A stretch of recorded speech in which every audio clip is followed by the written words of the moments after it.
Hi! ಎಲ್ರಿಗೂ ನಮಸ್ತೆ. ಬದಲಾವಣೆ ಜಗತ್ತ ನಿಯಮ. ನನ್ನ ಪ್ರಪಂಚ ಬಂದು ನನ್ನ ಮನೆ, ಮಕ್ಕಳು, ಕೆಲಸ. ಇದು ನಾನು ಆಯ್ಕೆ ಮಾಡ್ಕೊಂಡಿರೋದು. ನೆಗೆಟಿವಿಟಿ ಅನ್ನೋದು ಇಲ್ವೇ ಇಲ್ಲ. ಯಾವಾಗಲೂ ಪಾಸಿಟಿವ್. ಯಾಕಂದರೆ ನಾನು ಯಾರಿಗೂ ಕಾಲ್ ಮಾಡಲ್ಲ, ನನಗೆ ಯಾರೂ ಮಾಡಲ್ಲ. ಇಡೀ ದಿನ ಎನರ್ಜಿಯಾಗಿ, ಪಾಸಿಟಿವ್ ಆಗಿ ಪ್ರತಿಯೊಂದು ಕೆಲಸಗಳನ್ನು ಮುಗಿಸ್ಕೊಳ್ತೀನಿ. ಇನ್ನು ಬೆಳಗ್ಗೆ ರೊಟ್ಟಿ, ಕುಂಬಳಕಾಯಿ ಪಲ್ಯನ ಮಾಡ್ಕೊಂಡಿದ್ದೆ.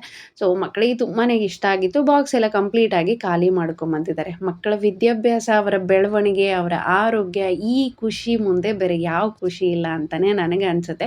ಸೊ ಹಾಗಾಗಿ ನನ್ನ ಇಡೀ ದಿನ ಒಂದು ಎನರ್ಜಿಯಾಗಿ ಹಾಗೆ ಪಾಸಿಟಿವ್ ಆಗಿಯೇ ಇರುತ್ತೆ. ಇನ್ನು ಸ್ಕೂಲಿಂದ ಬಂದ ತಕ್ಷಣ ಅಲ್ಲಿ ನಡೆದಿರೋಂಥ ಸ್ಟೋರಿ ಸ್ಟಾರ್ಟ್ ಆಗುತ್ತೆ. ಮುಖ ತೊಳೆದು ಬಟ್ಟೆ ಹಾಕಿದರೂ ಕೂಡ ಆ ಸ್ಟೋರಿ ಏನು ಮುಗಿಯೋದೇ ಇಲ್ಲ.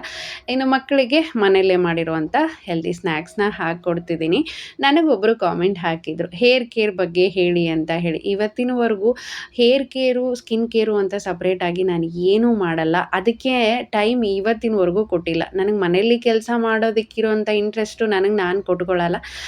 ಪ್ರತಿದಿನ ಏನು ಊಟ ಮಾಡ್ತೀವೋ ಅದು ತುಂಬ ಮುಖ್ಯ ಆಗುತ್ತೆ. ಎಷ್ಟು ಆರೋಗ್ಯವಾಗಿರೋದನ್ನು ಊಟ ಮಾಡ್ತೀವೋ ನಮ್ಮ ಆರೋಗ್ಯ, ನಮ್ಮ ಸ್ಕಿನ್ನು, ನಮ್ಮ ಹೇರು ತುಂಬಾ ಹೆಲ್ದಿಯಾಗಿರುತ್ತೆ.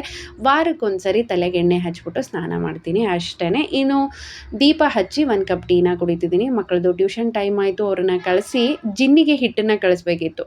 ನಾಳೆ ಮಂಗಳವಾರ ಆಗಿರೋದ್ರಿಂದ ರೊಟ್ಟಿ ಇಲ್ಲ ಅಲ್ವಾ, ಹಾಗಾಗಿ ಸೊ ಯಾರೂ ಇರಲಿಲ್ಲ. ಇನ್ನೇನು ಮಾಡೋದು, ಮನೆಯಲ್ಲಿನೇ ಹಿಟ್ಟನ್ನು ಪ್ರಿಪೇರ್ ಮಾಡ್ಕೊಳ್ತಿದ್ದೀನಿ.